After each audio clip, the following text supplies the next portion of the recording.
Vast class of antibiotics है, जिसके अंदर हम ये बात करते हैं कि ये ब्रॉड स्पेक्ट्रम एंटीबायोटिक है, लेकिन ये बैक्टीरियोस्टेटिक है। और हमारे पास ये किस तरह बैक्टीरिया को किल करती है?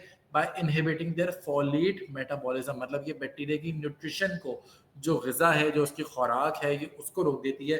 जो फॉलिक एसिड वो बना रहा होता है, जिसकी वजह से बैक्टीरिया एक तरह से भूखा रहता है, वो हंग्री रहता है और उसकी न्यूट्रिशन रिक्वायरमेंट पूरी नहीं होती, तो उस तरीके से उसकी डेथ होना शुरू हो जाती है। लेकिन ये बैक्टीरिया को किल नहीं करता, ये बैक्टीरिया की ग़िज़ा को रोक देता है जाके। तो आपको ये याद होना चाहिए कि पेनिसिलिन, कार्बापेनम हो गई या सेफेलोस्पोरिन हो गई, ये तीनों की तीनों हमारे पास उसकी सेल वॉल इनहिबिटर है। आगे मैं एक चार्ट भी दिखा देता हूँ, तो शायद उसमें भी बात समझ में आ जाए। और ये किस तरीके से सल्फोनामाइड काम करती हैं, इसमें ड्रग्स कौन-कौन सी आ जाती हैं? पहले बात कर लें, जैसे कि सल्फासालाज़ाइन हो गई, सल्फाडायाज़ाइन हो गई, ये सल्फिसो या सल्फिऑक्साज़ोल हो गई या कॉट्रिमॉक्साज़ोल हो गई। तो ये सारी वो ड्रग्स हैं जो कि हमारे पास बैक्टीरियल फॉलेट मेटाबॉलिज्म को, जो उसकी फॉलिक एसिड सिंथेसिस को जाके जनरली जो है वो इनहिबिट करती हैं। किस तरह इनहिबिट करती हैं? ये हमारे पास एक एंजाइम को इनहिबिट करती हैं। इस एंजाइम को हम बोलते हैं पाबा, और पाबा का मतलब क्या होता है? Para amino benzoic acid. उस एंजाइम को हमारे पास आके ये इनहिबिट करती हैं, जिसकी वजह से हमारे पास फॉलिक एसिड जो है वो सिंथेसिस की नहीं हो पाती। जैसे कि आपको यहाँ नज़र आ रहा होगा कि ये टेरिडाइन और पाबा हमारे पास मिल के हमारे पास जो है वो डाइहाइड्रोफोलिक एसिड बनाते हैं। टेट्राहाइड्रोफोलिक एसिड बनता है और फोलेट का कोफैक्टर बन जाता है।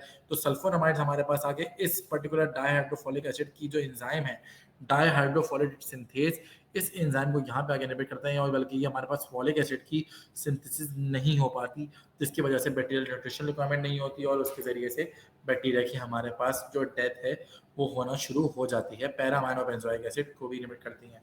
इसकी हम बात कर लें कि जनरली हमारे पास जो है सल्फोनामाइड हमारे पास बहुत पुरानी ड्रग्स हैं और बहुत सारी बैक्टीरियल स्ट्रेन इसके खिलाफ रेजिस्टेंस डेवलप कर सकती हैं, इसलिए जनरली इसको रिकमेंड या यूज़ नहीं किया जाता। हमारे पास आजकल बड़ी अच्छी-अच्छी एंटीबायोटिक्स अवेलेबल है, सेफेलोस्पोरिन हो गई या मैक्रोलाइड में एजिथ्रोमाइसिन वगैरह आ जाती है, जनरली वही लोग रिकमेंड कर रहे होते हैं, क्योंकि उसके इफेक्ट्स ज़्यादातर अच्छे रहते हैं, रेजिस्टेंस भी शो नहीं होती। ज़्यादातर फार्माकोकाइनेटिक्स के पॉइंट ऑफ व्यू से अगर देखा जाए इसकी, तो इसकी ऑब्वियस बात है, ओरली हम इसको दे सकते हैं, जीआई में एब्जॉर्ब होगी, लिवर में मेटाबोलाइज होगी, यूरिन में एक्सक्रीट होगी।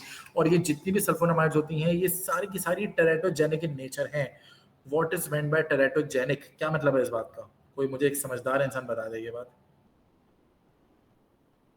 व्हाट इज टेरेटोजेनिक या व्हाट इज टेरेटोजेनिसिटी? किसी को पता है? सर समझदार इंसान। जी जी, समझदार इंसान बता दे, या कोई कोई कोई ना समझदार इंसान भी बता दे, कोई मसला नहीं है।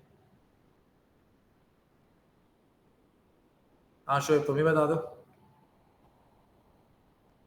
सर ना तो मैं समझदार हूँ, ना ना ही मैं ना समझ हूँ सर।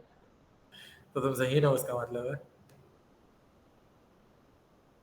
सॉरी सर, मुझे नहीं पता। टेरेटोजेनिक का मतलब ये होता है कि वो वाली ड्रग्स जो बच्चों के अंदर कंजेनाइटल डिफेक्ट कॉज करें, जैसे कि पैदाइशी खराबियां, जिसको हम बोलते हैं कि दिल में सुराख हो जाना, या मिसाल के तौर पर स्पाइना बिफिडा हो गया, हाइड्रोसिफिलिस हो गया, या तालुओं का मसला हो गया, क्लेफ्ट लिप एंड पैलेट जिसको हम बोलते हैं उसका मसला हो गया। तो ये जो भी ऐसी चीज़ें जो बच्चों के अंदर फेटल एबनॉर्मेलिटीज कॉज करती हैं, उसको हम टेरेटोजेनिक इन नेचर बोलते हैं। तो ये हमारे पास सल्फोनामाइड्स का सबसे बड़ा ड्रॉबैक है कि प्रेगनेंसी के अंदर तो उसको बिल्कुल भी नहीं देना चाहिए। उसके अलावा इसके कुछ एडवर्स इफेक्ट्स हैं, जैसे जीआई हो गया, रीनल हो गया, डर्माटोलॉजिकल हो गए, सीएनएस के हो गए। रीनल सबसे ज़्यादा होता है कि ये क्रिस्टल फॉर्मेशन करवा देता है, हीमाटूरिया, प्रोटीनूरिया वगैरह, ये नेफ्रोटिक सिंड्रोम की तरफ ये चीज़ लेके जा सकती है। डर्माटोलॉजिकल के पॉइंट ऑफ व्यू से ये स्किन रैशेज या हाइपर सेंसिटिविटी या फोटो सेंसिटिविटी भी इवन देखने में आती है, जबकि जीआई और सीएनएस के अपने अपने डिसऑर्डर्स भी कॉज होते हैं। तो ये सल्फोनामाइड की बात हो गई। आखिर में